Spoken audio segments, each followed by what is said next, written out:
नमस्कार, मैं हूं आशुतोष और आप देख रहे हैं MP round up. Bharatiya Janata party के राष्ट्रीय अध्यक्ष नितिन नवीन ने नई टीम का ऐलान कर दिया है। नई राष्ट्रीय टीम में मध्य प्रदेश के 6 नेताओं को स्थान मिला है। राष्ट्रीय उपाध्यक्ष से लेकर के महामंत्री सचिव, विभिन्न मोर्चों के अध्यक्ष तक एमपी की मौजूदगी दिखाई दे रही है, लेकिन संगठन में बड़े पदों पर सामान्य वर्ग को प्रतिनिधित्व नहीं दिया गया है।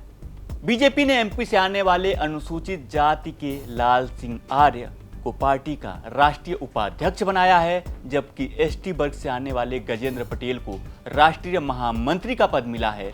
वहीं ओबीसी वर्ग से आने वाली कविता पाटीदार को राष्ट्रीय मंत्री का पद दिया गया है। पार्टी ने किसान मोर्चा का अध्यक्ष भी ओबीसी वर्ग से आने वाले वंशीलाल गुर्जर को दिया है। हालांकि सामान्य वर्ग से आने वाले वीडी शर्मा को ऑल सेल्स कोऑर्डिनेटर और आशीष अग्रवाल को मीडिया को कन्वीनर का पद दिया गया है। पहली नजर में यह सूची मध्य प्रदेश के सियासी समीकरणों को साधने की एक बड़ी कोशिश दिखाई दे रही है। पार्टी ने अनुसूचित जाति, अनुसूचित जनजाति और पिछड़ा वर्ग को राष्ट्रीय संगठन में सर्वोच्च पद देकर सोशल इंजीनियरिंग की एक नई इबारत लिखने की कोशिश की है। लेकिन इस पूरी सूची के सामने आते ही मध्य प्रदेश में एक नई सुगबुगाहट शुरू हो गई है, और वह है सामान्य वर्ग की अनदेखी की। संगठन के शीर्ष पदों पर मध्य प्रदेश के सामान्य वर्ग के नेताओं की सीधी मौजूदगी न होने से पार्टी का कोर वोटर माने जाने वाला वर्ग क्या नाराज होने वाला है? हमने यह सवाल किया मध्य प्रदेश के वरिष्ठ पत्रकार रविंद्र दुबे से और पूछा कि बीजेपी की राष्ट्रीय टीम को किस नजरिए से देखते हैं। क्या यह एमपी के सामाजिक समीकरणों को पूरा करने के लिए काफी है, या फिर इससे सामान्य वर्ग से आने वाले वोटर नाराज हो सकते हैं? नितिन नवीन ने अपनी नई कार्यकारिणी को घोषित कर दिया। इस घोषित कार्यकारिणी में मध्य प्रदेश के 8 नेताओं को स्थान दिया गया। हम इसे ऐसे भी समझ सकते हैं कि मध्य प्रदेश से मात्र जो मूलतः निवासी मध्य प्रदेश के, उनमें से 7 लोगों को स्थान मिला है। एक जो वरिष्ठ नेता है तरुण चुग, जो कि मध्य प्रदेश से राज्यसभा सांसद जरूर है, लेकिन वो मूलतः रहने वाले पंजाब के हैं, तो उनका जो कार्य क्षेत्र रहा हमेशा पंजाब रहा है, लेकिन राज्यसभा सदस्य यहाँ से चुने गए, इसलिए वो मध्य प्रदेश कोटे से जाने जाएंगे। इस कार्यकारिणी में जो 4 लोग हैं वो राज्यसभा के सदस्य हैं। तो तरुण चुग को मिला के यदि बात करें तो 3 जो नेता है वो मध्य प्रदेश के राज्यसभा सदस्य हैं और एक तरुण चुग चौथे।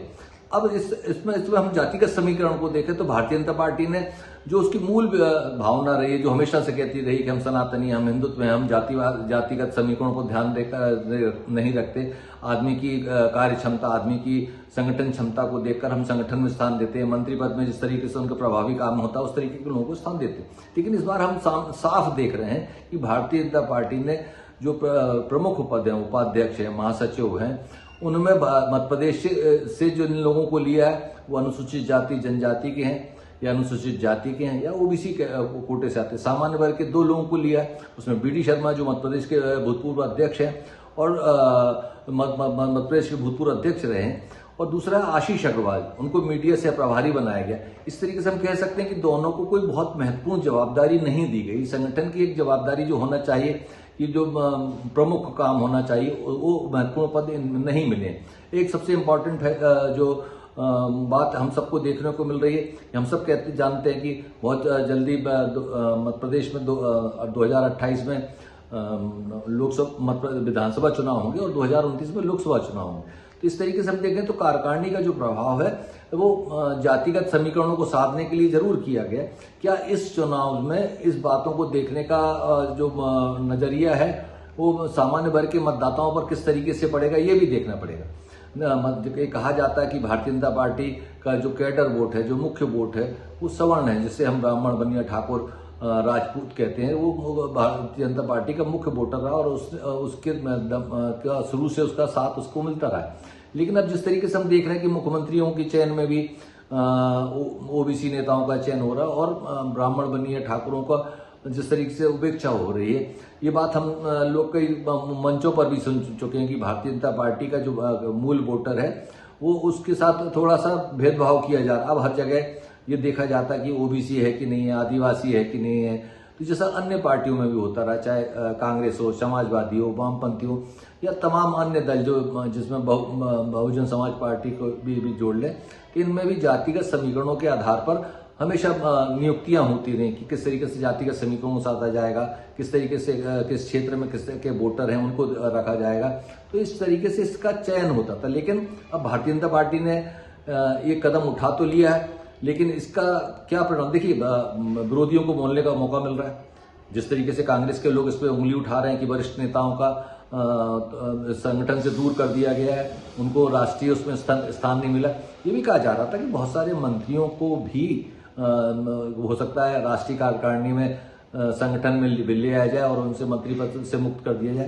तो ये आशंका भी निर्मूल अभी तो निर्मूल साबित हुई है कि उनको संगठन में किसी को नहीं भेजा जा रहा, जो जहां है वहीं काम करेगा। इस तरीके से हम देखें तो भारतीय जनता पार्टी ने जातिगत समीकरणों को साधने के साथ साथ ये भी देखा है कि किस तरीके से आने वाले इस चुनाव में पंजाब का सबसे ज्यादा भारतीय जनता पार्टी वहां ध्यान लगा रही है।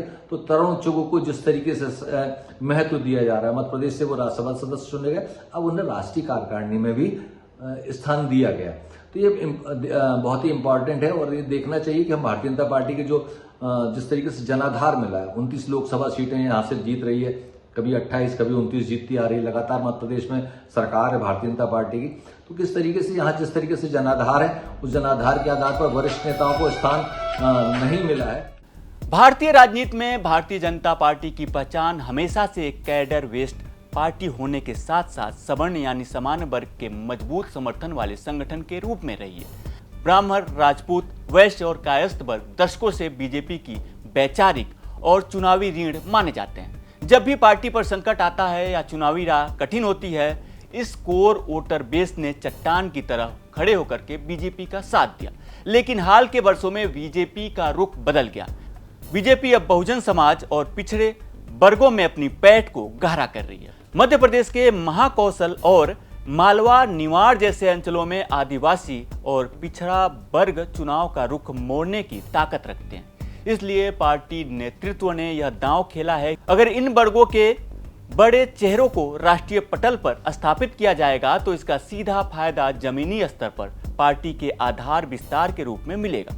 लेकिन सिक्के का दूसरा पहलू उतना ही संवेदनशील और चुनौतीपूर्ण है। पार्टी के इस कदम से सामान्य वर्ग के कार्यकर्ताओं के मनोबल पर भी असर पड़ने की आशंका है। हालांकि पार्टी ने डैमेज कंट्रोल की कोशिश जरूर की है। मध्य प्रदेश बीजेपी के पूर्व अध्यक्ष वीडी शर्मा को ऑल सेल कोऑर्डिनेटर यानी सभी प्रकोष्ठों का राष्ट्रीय समन्वयक बनाया है, जबकि प्रदेश मीडिया प्रभारी आशीष अग्रवाल को राष्ट्रीय मीडिया सह संयोजक की कमान दी गई है।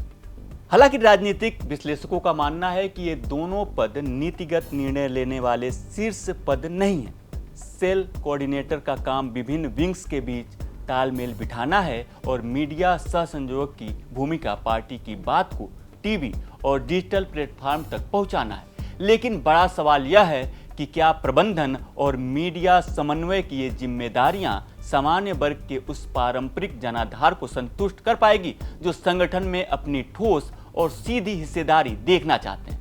इतिहास गवाह है कि जब किसी राजनीतिक दल ने अपने कैडर और कोर वोटर बेस को टेकन फॉर ग्रांटेड यानी मान कर चलने की भूल की है, तब उसे चुनावी मैदान में मौन विरोध का सामना करना पड़ा है। मध्य प्रदेश से 6 नेताओं का यह राष्ट्रीय एंट्री केवल पदों का बंटवारा नहीं, बल्कि बीजेपी से आगामी राजनीतिक समीकरणों को साधने का एक बड़ा मास्टर स्ट्रोक मान रही है। लेकिन सवाल यह है कि क्या यह नई टीम आने वाले चुनावों में पार्टी के लिए निर्णायक साबित होगी। तो आज का एमपी राउंडअप आपको कैसा लगा, कमेंट में हमें जरूर बताएं और मध्य प्रदेश से जुड़ी तमाम बड़ी खबरें देखने के लिए देखते रहें एमपी तक।